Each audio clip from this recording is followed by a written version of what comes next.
जियो Hotstar पर आवनारी space जेन चंद्रयान पहला नकुल महेता अहमदाबादમાં ફૂલ show અને આંતરરાષ્ટ્રીય પતંગ મહોત્સવ 2026માં હાજર ધ વાયરલ ફીવર દ્વારા નિર્મિત સ્પેસ જેન ચંદ્રયાન ભારતની ચંદ્ર યાત્રા પાછળની અવિરત ભાવનાને સલામ કરે છે અને 23 જાન્યુઆરીથી માત્ર જીઓ હોટસ્ટાર પર પ્રીમિયર થશે। આ વખતે ગુજરાતની ફિઝામાં માત્ર પતંગો નહીં, દેશનો ગર્વ પણ આકાશે ઉડતો દેખાયો।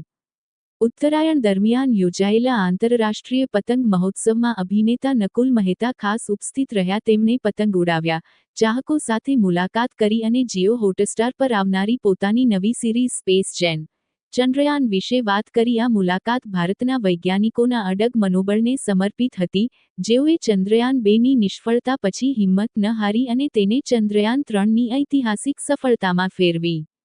આ સિરીઝ ભારતના ઐતિહાસિક ચંદ્ર મિશન પાછળની ભાવનાત્મક, માનવી અને વૈજ્ઞાનિક યાત્રાને જીવંત રીતે રજૂ કરે છે। ઉજવણીમાં વધુ રંગ ઉમેરતા નકુલ મહેતા અમદાવાદ ફૂલ શોમાં પણ ગયા, જ્યાં ફૂલોથી તૈયાર કરાયેલું ભવ્ય ચંદ્રયાન રોકેટ સૌના આકર્ષણનું કેન્દ્ર બન્યું। અહીં તેમણે ચાહકો સાથે તસવીરો ક્લિક કરી અને ઉત્સાહ વહેંચ્યો। આ અનુભવ સ્પેસ જેન કેની આત્માને પ્રતિબિંબિત કરતો હતો, અડચણો સામે અડગ રહેવાની અને દ્રઢ સંકલ્પની કહાની, જે 23 જાન્યુઆરીએ જીઓ હોટસ્ટાર પર રિલીઝ થવા જઈ રહી છે। આ અવસરે નકુલ મહેતાએ જણાવ્યું, ઉત્તરાયણ દરમિયાન ગુજરાતના આંતરરાષ્ટ્રીય પતંગ મહોત્સવમાં હાજર રહેવું મારા માટે ખૂબ ભાવુક અનુભવ હતો। જે શો પર મને ગર્વ છે, તેને અહીં લાવવાનો આનંદ અદ્વિતીય છે। આ માત્ર એક સિરીઝ નથી, આ ભારતની भावनाનો उत्सव છે। जेन सर, आप आज फ्लावर शो अहमदाबाद में आए, आपकी ओटीटी पे वो आ रही है सीरियल, तो आप क्या कहना चाहिए?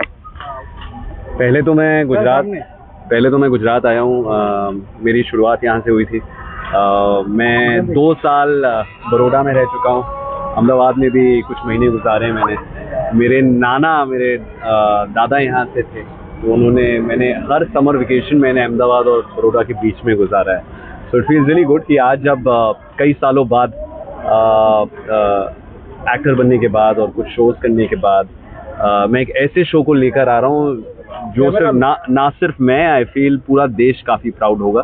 ये जो कहानी है चंद्रयान की, हम सब जानते हैं जो हमने इस देश ने अचीव किया, आई थिंक जो हमारे साइंटिस्ट ने अचीव किया, कोई मामूली बात नहीं थी। हम सिर्फ चौथा देश है जो मून पे लैंड कर चुके हैं, पहला देश जो साउथ पोल पे लैंड कर चुका है मून के। बहुत गर्व की बात है और ये कहानी हमें कहने का मौका मिला। टीवीएफ ने ये शो बनाया है, मेरे साथ बहुत ही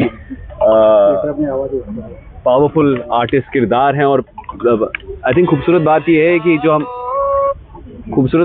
कि जो हमारे सारे आर्टिस्ट हैं वो पूरे देश से हैं। सिर्फ ये बम्बई का शो नहीं है, ये सारे देश का शो है। जो ये कहानी है वो सारे देश की है और इसके प्रमोशन, आज ट्रेलर आ रहा है और इसकी शुरुआत हम गुजरात से कर रहे हैं, अहमदाबाद से कर रहे हैं।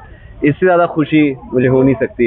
And to do it from here at the international flower show, और ये जो इतनी खूबसूरत छवि बनाई है ये हमारे रॉकेट की, बहुत ही गर्व महसूस हो रहा है मुझे यहाँ आकर।